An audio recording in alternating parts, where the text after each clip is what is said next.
నాగుల చవితి పర్వదినం సందర్భంగా నెల్లూరు జిల్లాలో అద్భుత దృశ్యం ఆవిష్కృతమైంది. మనుబోలు చెర్లోపల్లి రైల్వే గేట్ సమీపాన ఉన్న విశ్వనాథస్వామి దేవస్థానంలో ఈ రోజు ఉదయం ప్రత్యేక పూజలు నిర్వహిస్తున్న సమయంలో ఈ అరుదైన సంఘటన చోటు చేసుకుంది. గుడి ప్రాంగణంలోని శివలింగంపైకి 2 నాగుపాములు చేరుకున్నాయి.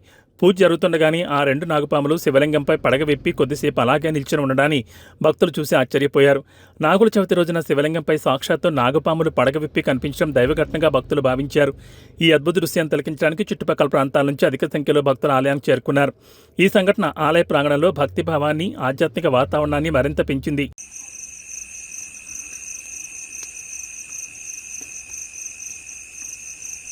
నమో భవాయ చ రుద్రాయ చ నమః షడ్భాయ చ పశుపతయే చ నమో నీలగ్రీవాయ చ స్థితికంఠాయ చ కపర్ధినే చ యూయప్తకేశాయ చ నమః సహస్రాక్షాయ చ శతధన్వనే చ నమో గిరీశాయ శివయిష్టాయ చ నమో మేడుష్టమ విశేషమతే నమః పార్వతీపతయే హర హర మహాదేవ రక్ష మాం రక్ష మాం.